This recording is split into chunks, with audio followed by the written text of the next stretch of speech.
sasa yeye mwenyewe hajui, umejuaje? Right, angetuambia angehisi labda tumekwambia, hata mimi sikujua. Kwani mama umewahi kuja hapa kanisani nikiwepo? Nikiwepo mimi umewahi kuja? Nilikuja tu siku ya kwanza, lakini ndio leo mara ya pili. Okay. My Lord. Leo ni mara yako ya pili. Ndio. Nimezungumza juu ya pressure.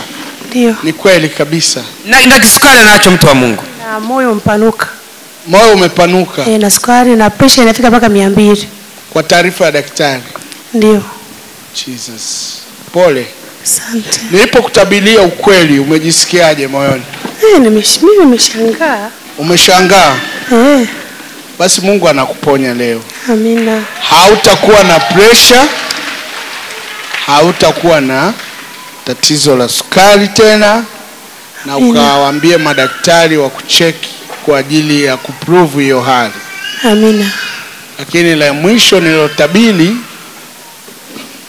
ninakuwa na msongo wa mawazo sana. Chapia Yesu makofi. Mungu ameniambia kuna kichwa kinakusumbua. Sawa. Anakupa upako wa kukamata mahali pako. Amina. Sawa Amina. Umeelewa? Umeelewa? Ndio nimeelewa. Mungu atatunza maisha yako kwa sababu maisha ya mahusiano kwenye mahusiano yako ya kifamilia ndio yamechangia sana mawazo yako. Na Mungu amenionyesha kwamba sasa atakupa neema. Amina. Atakupa upako utakao kupa haja ya moyo wako. Amina. Unahitaji kitu kinachoitwa amani. Amina. Na ni kweli sina amani. Pole. Pokea hiyo amani katika jina la Yesu. Amen. Nimemaliza. Njoo sasa huku mbele tuondoe sukari na huo moyo unaosumbua.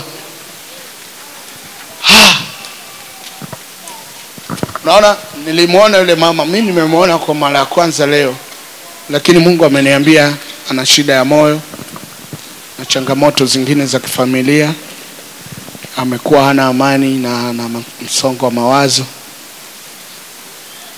Yesu anamponya. Sasa ponyaji wa siku ya leo ni tofauti kabisa na ulivyo kwa jana. Kwa sababu leo ni sherehe ya uponyaji. Unachotakiwa kufanya, jiandae kwenye nafsi yako kupokea uponyaji na kutoa ushuhuda. Haleluya.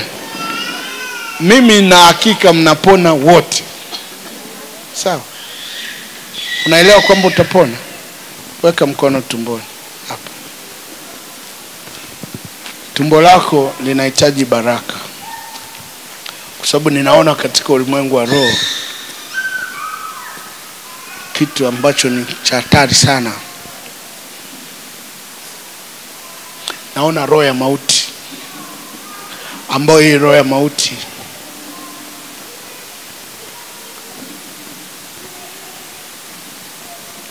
inaua uzao wako.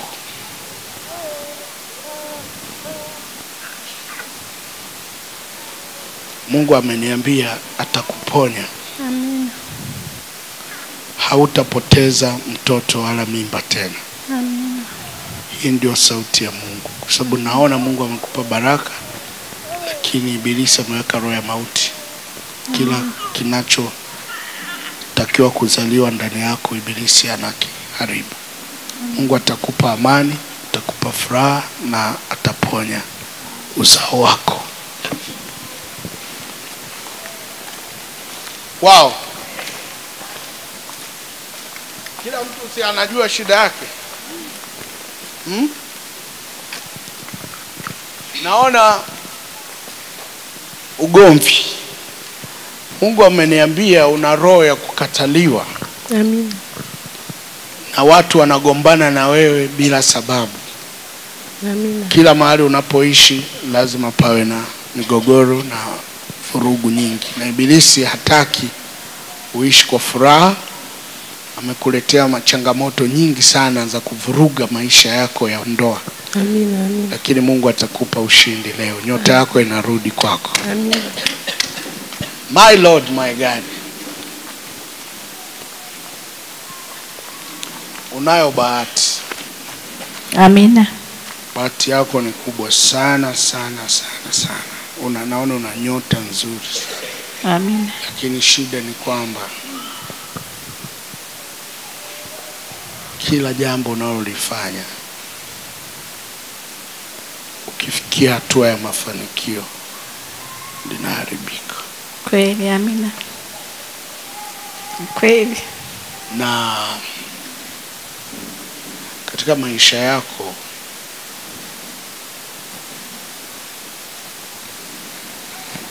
huna msaada. Amina. Ni mtu ambaye unapigana mwenyewe. Amina. Unajipigania mwenyewe, unapigania familia mwenyewe. Lakini unajitahidi. Fika mafanikio fulani unakuta umerudi kwenye sifuri. Amina. Na imepita miaka sasa. Unakuwa na uchungu sana kwa sababu unajiona husikilizwi. Kila ukiongea na familia huoni mwelekeo ule uliotarajia tokea mwanzo. Lakini wewe umetabikia sana maisha yako na familia. Fanya kazi ngumu sana. Na wengine ni watu ambao ni ndugu. Wengine umewasaidia kwenye maisha. Amina. Lakini hao wamekuumiza sana. Mungu ameniambia usiogope, bahati yako iko pale pale. Amina. Na isafisha nyota yako. Amina. Na kurudishia heshima yako. Roho ya utajiri inakujiria. Kazi zako zote utakazofanya kuanzia sasa zitakuwa na faida kubwa. Pokea utajiri na nguvu. Tangu sasa umepona moyo wako, umepona tumbo, na umekuwa unasikia mwili wako kama vitu vinatembea, wakati mwingine tumbo linachoma kama moto ndani. Mungu ameondoa hiyo kesi. In Jesus mighty name. Wow. Tunaendelea na unabii. Mtumishi Joseph yuko wapi? Unanifuata mimi? Kule kote nimetabiri, tunataka shuhuda. Pole. Bwana Yesu atakutendea mema. Amina. Wewe ni mdogo umri, lakini Mungu amekupa akili. Usimwache huyu Yesu wa Sinai, atakufikisha mbali. Umekuwa na tatizo moja kubwa. Unaota ndoto mbaya, ndoto za hatari. Na wakati mwingine ukiwa shule, ukiwa unasoma, unachoka, unakuta unakujia usingizi na ni mwepesi wa kusahau. Ukiwa nyumbani unaweza kukumbuka, lakini ukianza kusoma unasahau. Mungu anakuondolea huo adui, kwa sababu ibilisi alijua kama utafanikiwa ungewasaidia wengine. Naondoa hiyo roho ya kushindwa. Natabiri roho ya kufanikiwa katika jina la Yesu. Shika tumbo lako hapa. Yesu amekufungua. In Jesus mighty name. Mtu wa Mungu nabii huyu mama, hata mimi mwenyewe nilitoa machozi sana. Ndio. Anasema unabii ule mpa, anashangaa. Ndio. Ni kweli wale watu ambao aliwasaidia. Njoo mama wangu, njoo. Wale ambao aliwasaidia. Mnaweza kuketi ili mumruhusu mtu wa. Ndio, karibu. Anasema Ndiyo. wale ambao aliwasaidia walimgeuka. Ndio. Wakimu mpaka watoto wake leo wazaa. Ndio. Amewasomesha kwa shida. Ndio. Lakini mpaka hivi hawamkumbuki kama wanamzazi. Na hapa alipo anahangaika, lakini watoto wake ni wasomi na ni watu wa maana, ila hawamjui kabisa. Pole mama. Asante. Yote niliyotabiri ni ya kweli. Ni ya kweli, maana nafanya kazi ngumu sana, lakini ikifikia mwisho wa mafanikio nakosa. Alafu na umri umeenda, nazeeka, kazi zangu ni ngumu. Na Mungu amenionyesha umebeba majukumu makubwa sana ya familia, lakini wote uliowasaidia hawawajibiki. Ni kweli. Na unaona huna sauti tena kwao. Sina sauti kabisa, nateseka hapa duniani. Pole mama. Asante. Ikiwa Mungu amenionyesha ukweli, basi umefanikiwa. Nenda ukastaa. Nyota yako imerejea. My God. Nabii huyu mama naye anadhibitisha unabii aliopewa. Ndio. Anasema ni kweli amekuwa ni mtu wa mateso. lakini hata mume wake ndo alionayo imekuwa sehemu ya chanzo. Anasema ni kweli kabisa, ni mtu wa mateso, hata ndoa yake tu imekaa hawaelewani na mume wake. Yes. Anasema ni kweli ulichosema. Mungu alinionyesha kwamba ana roho ya kukataliwa na anaishi kwenye familia ya vita, kwa sababu ibilisi hataki awe na furaha kwenye ndoa. Basi kama yote haya ni ya kweli, basi Mungu amekurudishia kibali, utakubaliwa na utaishi kwa furaha. Amina. In Jesus mighty name. Thank you Jesus.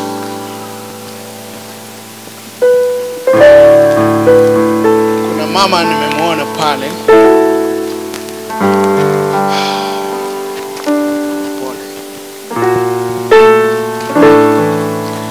Nimeona mbele yako mti umegawanyika, kama mtu ametia shoka amegawanya mti.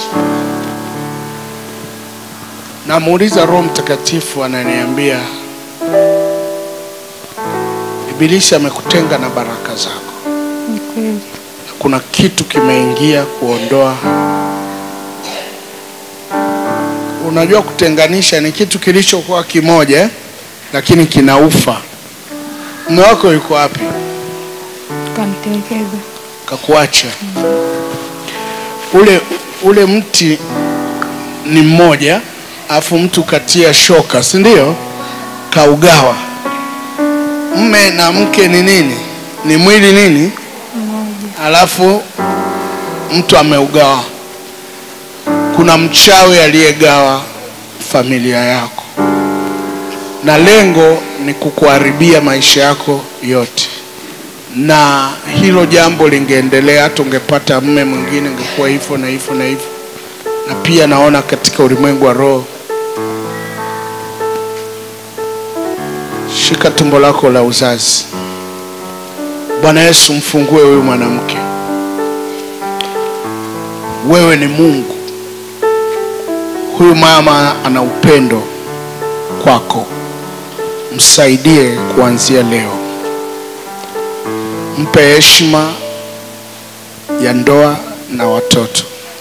Katika jina la Yesu Kristo. Amen. Umepokea nyota. Nabii huyu mama anakiri unabii. Ndio. Anasema ni kweli ni mjamzito. Ndio. Lakini anasema wakati mwingine huwa tumbo lake linamuuma sana. Ndio. Sasa ile kumuuma anahisi kama vile kuna shida. Kwa hiyo ameshangaa sana kusikia namwambia kinachohusiana na maisha yake. Na wakati mwingine kama vile anataka kuparalyze upande wote wa kushoto na mguu nauma. Pole mama, usiogope tena. Mungu amekupa uzima. Amina. Na mtoto wako atakuwa salama, kwa sababu ibilisi alikusudia kuua kinachozaliwa ndani yako. Umepona na utashinda. Lakini pia nabii huyu mtoto wa shule, kimbia mwanangu, kimbia haraka haraka. Anasema anashangaa sana. Anasema huyu mtoto yeye anapokuwa darasani anakumbuka kile ambacho anafundishwa.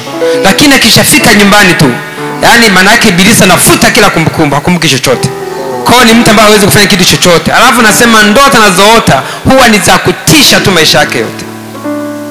Pole. Yesu amesikia kilio chako. Hayo yote ni ya kweli niliyokutabilia? Ndio. Yote kabisa? Ndio. Basi nenda ukashinde. Yesu atakubariki. Mungu anaongea na mimi kuhusu wewe. Amen.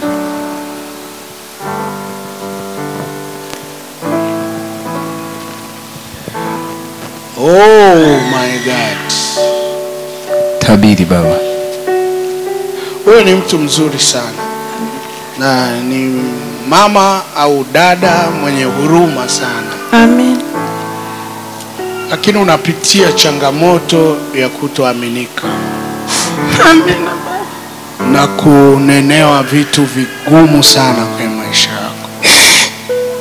Umekuwa unamlilia Mungu juu ya hicho kitu. Amina baba. Na kurudishia thamani. Pokea neema. Na machozi yako yamemfikia Bwana. Hautasingiziwa tena. Amina. Na hautanenewa mabaya. Amina. Pokea bahati, pokea pesa. Amina. Pokea mafanikio kwa mikono yako. Amina. Na watoto wako wamebarikiwa. Amina. Hao ni wanao. Unao wangapi? Mlete nao. Kumbatie mtoto wako. Wengine wako nyumbani au ndo hawa tu?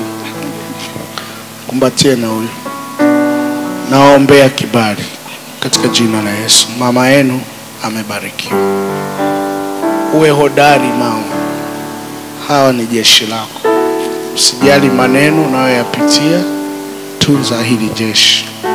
Mungu atakusaidia. Na mwaka huu Mungu atafungua milango. Amen. Akisha fungua milango, mikono yako itazalisha uchumi.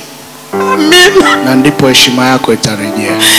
Amina baba, uchumi wangu umeharibika. Mungu anarudisha uchumi wako. Nyota yako ni kubwa sana. Amen. Nimeteseka na tumbo miaka 9. Yesu amekuponya, usihofu. Kesi zote hizo zimeisha. Pokea kibali. Na umepata hiyo shida kwa sababu ya mawazo mengi juu ya uchumi wako. Mungu akirudisha pesa, kila kitu kiko sawa. My God. Pole mama. Narudi, Mungu anisaidie nitabiri juu yako. Yale yote alonena Bwana, yale yote alonena Bwana, Yesu amenena. Nena Roho Mtakatifu, ongea Roho Mtakatifu.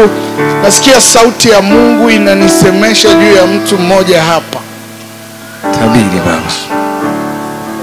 Nabii, mtu wa Mungu nabii, kuna unabii mtu akiupata unakosa hata ujasiri wa kuzungumza. Ndio. Huyu mama anavyolia hata mimi nasikia kulia. Anasema ni kweli. Asema maisha yake yote amekuwa ni mtu wa kusingiziwa. Iwe kwenye jamii anayoishi, iwe hata kwa mume wake ni shida. Yaani amekuwa mtu wa kusingiziwa vitu ambavyo si vya kuzungumza. Amepitia mateso maisha yake yote. Uchumi wake umekufa, magonjwa umeenda hadi Bugando. Mama labda aendelee kuongea mwenyewe. Pole mama. Amina. Yote niliyotabiri ni ya kweli. Ni ya kweli baba.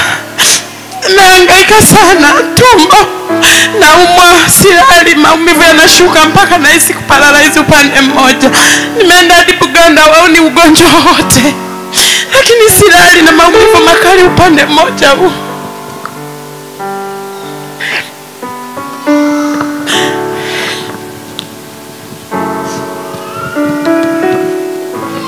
Bwana Yesu, ninakushukuru. Umemponya huyu binti. Kunywa maji. Shika.